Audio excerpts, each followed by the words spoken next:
Kami dari Awake, I wish I knew. Aku Zaida Askeniswa dari Administrasi Keuangan Publik. Aku Caca dari Fakultas Psikologi. Aku Dea dari Keperawatan. Aku Alisa Putri dari Geofisika. Aku Rafli Satria dari Manajemen. Jadi guys, kami di sini ingin sharing-sharing tentang masa perkuliahan kami yang belum genap 1 semester ini, terutama soal adaptasi dan hal-hal yang kami ingin tahu sebelum memasuki perkuliahan. Jadi biar kalian sebelum masuk masa perkuliahan atau yang lagi kuliah sekarang bisa dapat insight-insight baru dari kami. Bener banget tuh, jadi bakal ada 3 video dari kami yang mau sharing-sharing nih tentang pengalaman kami sih ya, dan tips-tips untuk kalian semua. Dan di video kali ini kita akan membahas Kehidupan di perantauan. Ya benar banget nih, karena mereka berempat ini adalah anak-anak kosan nih. Dan kecuali aku, jadi semoga bisa membantu teman-teman di topik ini. Oke, bener banget nih. Jadi bakal ada pertanyaan-pertanyaan dan sharing dari kita dan juga tips-tips nih. Jadi untuk topik yang tadi yang sudah dikasih tahu sebelumnya, kita akan membahas kehidupan di perantauan. Tapi kita juga punya subtopik nih. Nah, subtopik pertama yaitu cara membagi waktu antara urusan pribadi dengan kuliah atau time management. Jadi aku ada 2 pertanyaan nih buat ditanyain ke kita semua dan aku juga akan menjawab pastinya. Nah, jadi pertanyaan yang pertama, pernah nggak sih keteteran saat membagi tugas kuliah sama kegiatan sehari-hari, misalnya nyuci, gosok, nyapu, dan lain-lain nih? Dari Rafli. Oke, kalau dari aku tuh pernah ya teman-teman. Yang aku lakuin itu aku buat schedule, buat jadwal kegiatan apa aja sih yang aku lakuin di hari itu, sehingga nanti aku tahu nih mana yang lebih diutamain. Kalau aku sih gitu. Oke, lanjut. Siapa lagi? Dari aku boleh? Oke, walaupun aku bukan anak kos-kosan nih kayak mereka, tapi aku juga relate nih soal yang namanya keteteran ngebagi tugas antara tugas kuliah sama kegiatan sehari-hari. Terlebih apalagi kan yang baru masuk kuliah, udah gitu agak sedikit shock juga sama tiba-tiba dengan tugas yang banyak, kegiatan yang banyak, apalagi ditambah aku kan nggak ngekos sama mereka dengan jarak antara rumah dan kampus tuh yang lumayan jauh gitu. Dan cara aku membagi waktu tuh mungkin lebih kayak mengurangi kegiatan-kegiatan tersier atau yang kegiatan yang kurang gak dibutuhin lah di masa perkuliahan ini, jadi lebih fokus dan lebih banyak waktunya, lebih time managementnya lebih baik lagi. Oke, selanjutnya siapa? dari aku mungkin ya. Kalau aku sendiri sih kebetulan kalau membagi waktu itu aku nggak terlalu keteteran ya, karena di rumah pun memang udah biasa gitu dengan hal-hal dengan hal-hal ngebagi waktu antara tugas dan pekerjaan di rumah gitu. Dan di kosan pun sebenarnya untuk membersihkan kosan kayak nyapu atau ngepel itu buat aku tuh gak terlalu susah untuk membagi waktunya gitu sih ya. Oke, selanjutnya aku nih mau jawab nih. Aku sendiri tuh orangnya yang nggak terlalu rapi. Jadi aku orangnya kalau lagi hektik itu udahlah, kamar aku bakal berantakan banget, nggak keurus. Tapi untuk aku sendiri cara ngebaginya sih pinter-pinter aja. Misalnya kalau ada waktu luang antara kelas gitu, itu rapiin aja kamar gitu kan. Karena aku sendiri ini masih online ya kelasnya, jadi itu sempet banget nih misalnya kalau di antara kelas mau ngerapiin. Jadi ya gitu aja sih guys. Nah, kalau dari aku sendiri, aku nih sangat bertolak belakang sama cara. Kalau aku anaknya harus rapih banget kalau ngerjain sesuatu. Jadi kalau misalnya kamar berantakan itu nggak bisa. Jadi yang menurut aku yang paling penting adalah jalanin aja dulu, kerjain yang ada di depan mata, terus satu-satu nyicil. Udah gitu. Oke, kita akan lanjut ke pertanyaan yang kedua nih. Pernah nggak sih kalian merasa kesulitan dalam membagi waktu buat ngerjain tugas yang satu dengan tugas yang lain? Jadi kayak yang mana sih yang harus diprioritaskan dulu gitu. Gimana nih teman-teman? Dari mana? Siapa yang mau jawab? Kamu? Kalau aku yang penting jalanin aja pokoknya.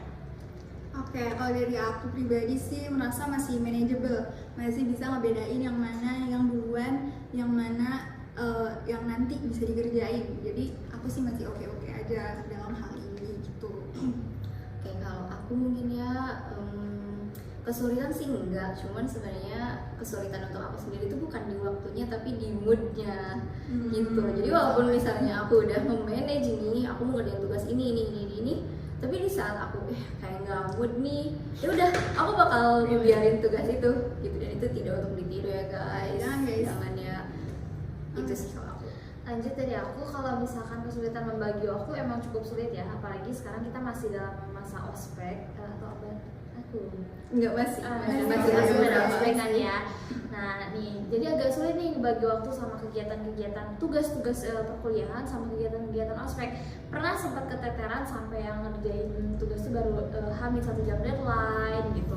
Karena emang harus membagi waktunya tuh gimana ya? Yang namanya curi-curi waktu tuh benar-benar harus ditingkatin sih menurut aku. Kalau misalkan kegiatan kalian di luar perkuliahan itu banyak. Oke, lanjut. Kalau aku buat bagi tugas antara kuliah sama tugas ospek itu aku lihat dulu ya teman-teman, buat tenggat waktunya itu bisa diselesaikan kapan aja. Kalau masih lama aku lebih utamain yang tugas kuliah dulu yang lebih penting. Kan kita kuliah itu buat cari nilai akademik ya buat teman-teman. Selain itu juga harus tetap time management yang baik gitu.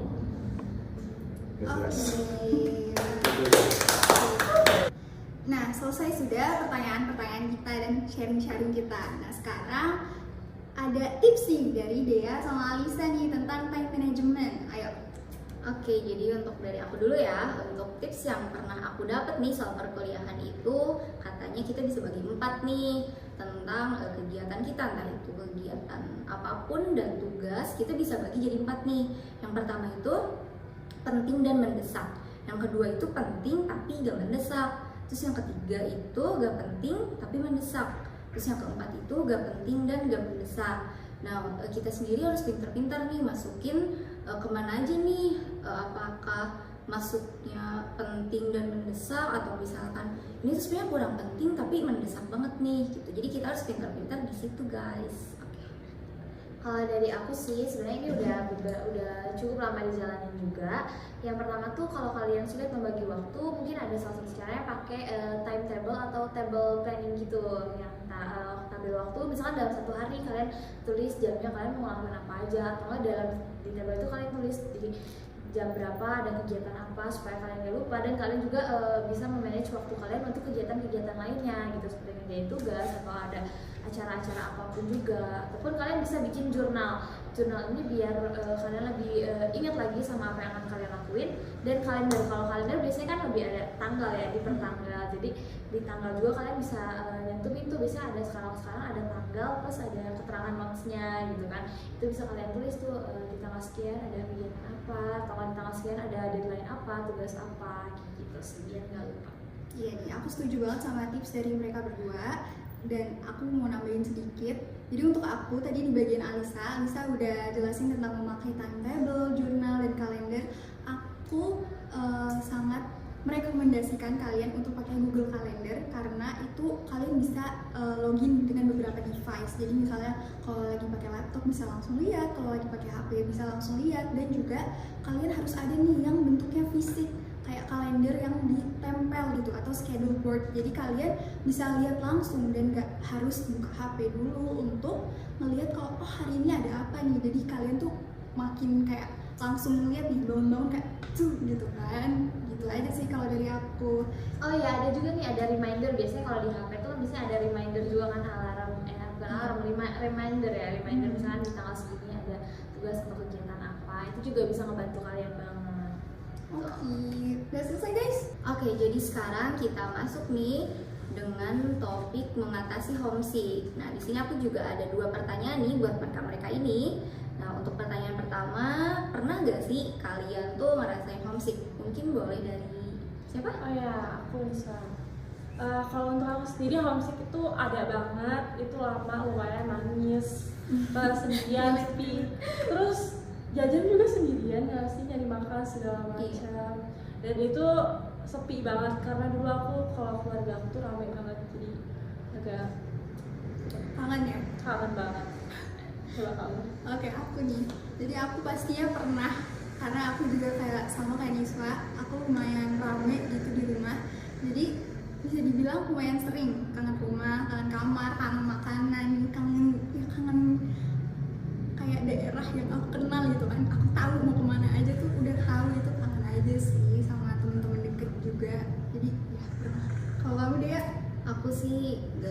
aku ngerasa nggak terlalu ngerasain homesick, cuman ada sih kayak kangen rumah, nangis tuh ada banget. Cuman aku nggak begitu ngerasain homesick apalagi sama keluarga gitu ya, karena waktu ngekos pun aku masih dijengukin gitu loh. Seminggu sekali tuh orang tua aku tuh, iya bener, kayak kalau gak seminggu sekali 2 minggu sekali tuh iya mama papa aku tuh masih suka jengukin ke kos gitu, jadi nggak terlalu kerasa sih. Kalau aku agak sedikit kurang relate karena aku masih bisa pulang ke rumah, makan di rumah, tidur di rumah gitu kan. Cuman kayak lebih ke jarang pulang sekarang. Jarang Iya, pulang. benar. Jadi kayak di rumah kayak cuma untuk tidur, mandi, bangun, berangkat lagi gitu. Sedih banget. Iya, sibuk banget ya. Tapi seenggaknya aku masih di rumah Oh, ya. iya benar sih. Ya. Oke, kalau aku tuh nggak begitu homesick ya buat teman-teman. Buat homesick itu aku nggak kangen rumah, nggak kangen keluarga, tapi ada di satu momen tertentu aku pasti kangen sama mereka gitu. Oke, untuk pertanyaan pertama selesai nih, kita masuk pertanyaan kedua ya. Nah ini tuh kalian nih kalau misalkan lagi homesick, ngerasa homesick tuh ngapain? Coba mungkin dari Rafli lagi deh. Oke, kalau aku ngerasain homesick itu aku pasti video call sama ayah, ibu, teman-teman yang ada di rumah gitu ya.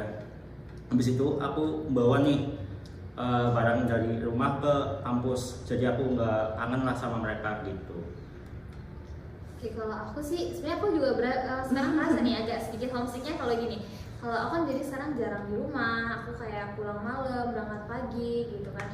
Nah kalau ada sedikit waktu luang, aku nggak ada kegiatan di kampus, aku nggak ada pergi kemana-mana, aku pasti diam di rumah. Jadi kayak kangen perlu diem di rumahnya itu loh. Jadi aku gitu sih, kayak lebih banyak jadi diem di rumah dan nggak main. Mungkin kalau aku sama ya kayak Rafli kurang lebih. Jadi kalau misalnya lagi belum dijengukin nih ke kosan, biasanya video call.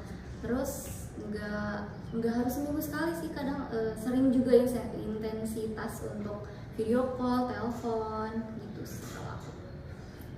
Aku ya.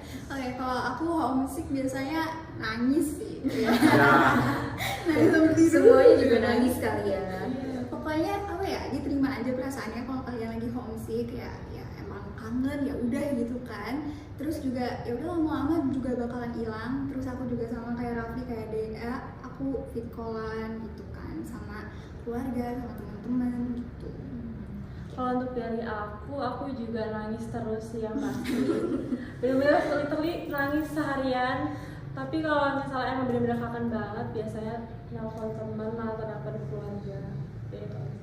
Sama ya berarti ya, Iya. kebanyakan. Oke, berarti kita udah selesai nih sama pertanyaan-pertanyaannya dan akan ada tips untuk mengatasi homesick. Mungkin dari Caca? Dari aku nih guys, jadi yang pertama kayak yang aku bilang tadi, biarin diri kalian homesick dan merasakan kayak homesick itu, terima aja. Lagi kangen ya, lagi sedih ya udah terima aja.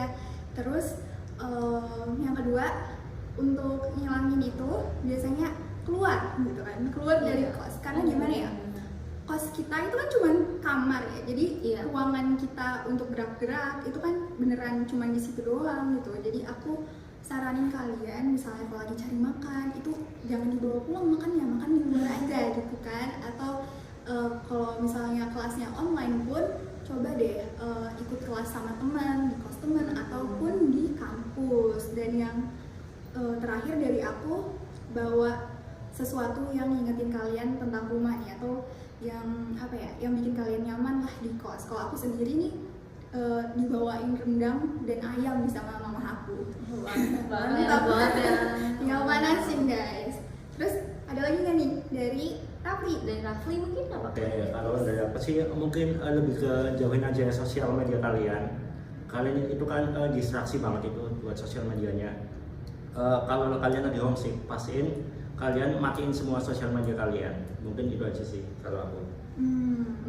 Kalau untuk dari aku ya, kalau untuk dari aku yang pertama yang pasti banget sama nih kayak Caca, pokoknya wajib banget keluar, hirup udara, kena matahari sedikit aja, itu udah nge-freshin otak kalian. Sama kalau bisa main sama temen juga sih, sering-sering main sama temen.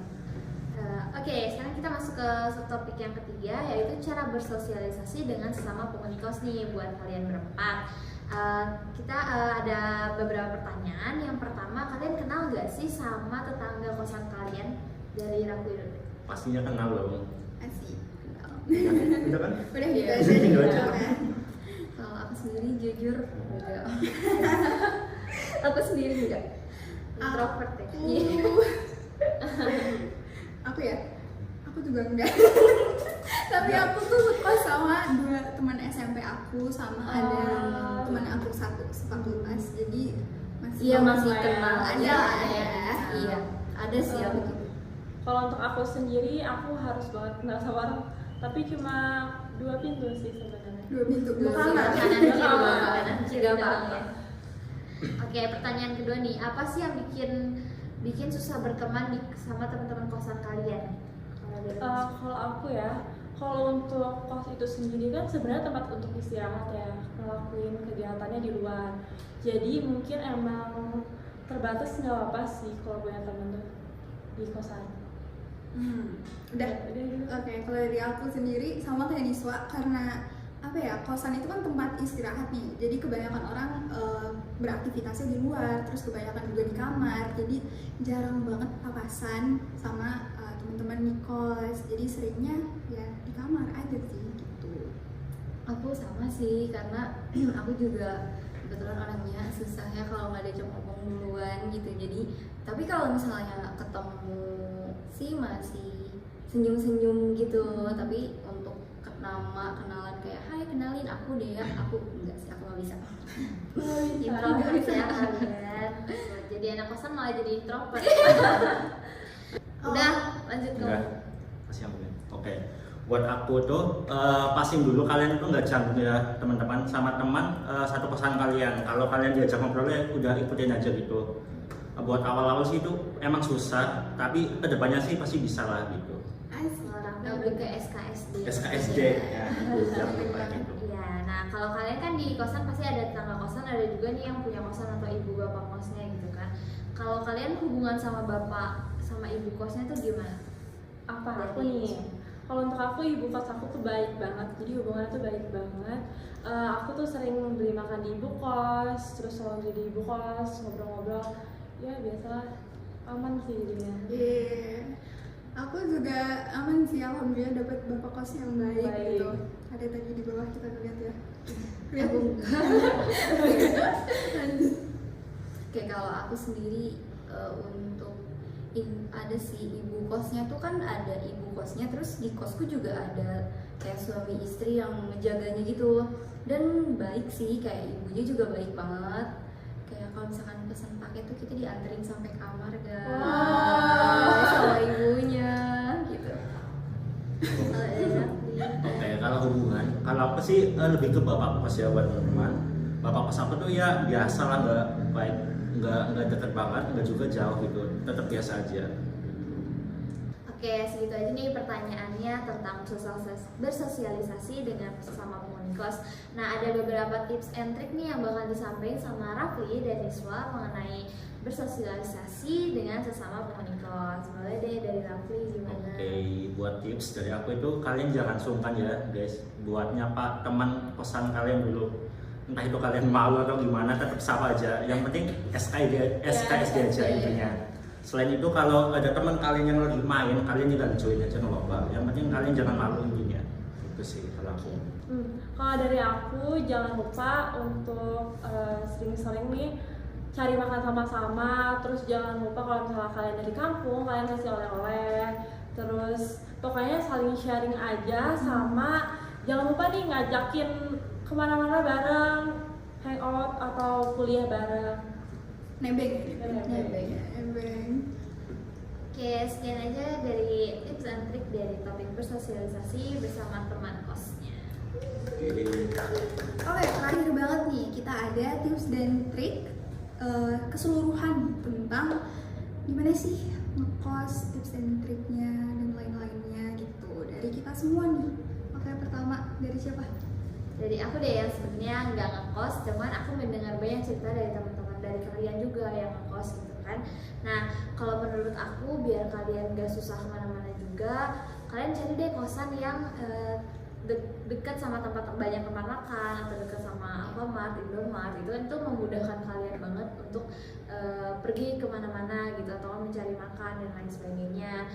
Persiapin juga apa sih barang-barang kalian sendiri gitu. Nah yang selanjutnya sih lebih kayak kalau kepepet nih nggak bisa keluar atau makan nih Indomie. Indomie. Harus nyetok ya. Iya harus. Hati-hati ya guys, usus. Oke. Masih ada Yakult. Oke lanjut. Ya, Ada mungkin lagi Kak? selanjutnya dari aku ya. Oke. Kalau tips and tricks dari aku tuh jaga kesehatan tuh itu penting banget karena sakit di kosan tuh benar-benar gak enak banget. Apalagi kita jauh dari keluarga, kita nggak tahu siapa-siapa di sini. Terus kalau kita sakit kan pasti rasanya tuh gak enak banget ya. Terus kalau yang selanjutnya itu kita penting banget nih buat duplikat kunci kamar. Jadi ya kita nggak tahu ya amit-amitnya kalau misalkan ada musibah kita lupa nih naruh kunci kamar di mana, kita masih ada duplikatnya nih. Dan duplikatnya ini bisa kita kasih ke misalnya ke ibu kos atau ke tetangga kos kita nih yang emang kenal gitu. Terus untuk selanjutnya sempetin keluar walaupun kita tuh gak ada kuliah offline gitu, walaupun kuliahnya online tapi sempetin nih keluar kayak sebentar aja kita ngeliat keluar, kita kena cahaya matahari, kita menghirup udara bebas gitu. Jadi jangan ngesak di kamar-kamar aja. Gitu sih dari aku. Oke, ada lagi nggak? Oke, kalau dari aku itu pastiin buat kalian kosannya tuh dibikin senyaman mungkin ya. Jadi kalian tuh betah di kosan. Jangan sampai kosan kalian tuh berantakan, jadi bisa mengganggu kesehatan kalian. Habis itu ada tips lagi nih. Yang kedua, pastiin kalian ngekos itu sama teman dekat. Jadi biar apa-apanya tuh gampang gitu sih. Oke, jadi buat teman-teman yang cowok nih biasanya kalau kalian sama teman dekat, baiknya itu ngontrak aja. Biasanya harganya lebih murah gitu daripada kosan. Lanjut nih dari aku. Pertama, kalian bawa magicom atau panci listrik. Tapi kalau aku sendiri sih lebih kepake yang panci listriknya karena lebih murah, kita aja menurut aku lebih murah dan juga kayak dia tuh panasnya cepet banget guys. Dan kalian bisa juga masak nasi, tapi agak ribet sih daripada pakai rice cooker. Tapi aku lebih love ke ini sih, panci listrik. Ambassador. Terus sediain colokan, jangan lupa bawa colokan yang banyak karena biasanya tuh di kos cuma ada 2 atau 3 gitu kan, gak cukup ya. Jadi bawa colokan. Terus sediain obat-obatan yang kalian biasanya pakai. Jadi di sini tuh kalau misalnya kalian sakit itu udah ada yang cocok sama kalian. Terus cari ibu kos atau bapak kos yang pengertian sama kalian gitu. Kalau bisa cari yang baik sih ya. Tapi kan biasanya kita tuh baru tahu setelah kita ngungsi ya guys. Tapi kalau bisa, kalau nemu misalnya kos dari rekomendasi dari temen atau cutting gitu, itu boleh banget guys. Untuk dari aku sendiri pastiin banget kamar mandi kalian bersih karena itu mempengaruhi tingkat kemageran kalian. Iya kan? Iya benar. Relate sih, relate. Iya benar. Terus jangan lupa ya, kalau misalnya bisa nyuci sendiri, selagi bisa nyuci baju sendiri, kalian nyuci baju sendiri aja, jangan nge-laundry. Sama kalau jadi anak kos itu biasanya satu barang untuk semua orang, banyak orang. Iya nggak sih? Sering kejadian Iya, cerita-cerita. masak-masaknya bareng segala macam, seru deh. Kebanyakan sih isi kulkas ya yang sering Oh, iya. hilang-hilangan tuh. Hilang-hilangan. Banyak cerita, jadi kalian Hati-hati aja guys. tapi nggak apa-apa kok berbagi, kita ambil Iya. aja punya dia ya. Iya. Jangan. Oke, kita tutup ya. Ya. Nah, udah berakhir nih di topik pertama kita tentang kehidupan di perantauan. Semoga sharing-sharing dari kita, insights kita bisa membantu teman-teman sekalian. Jadi, sampai jumpa.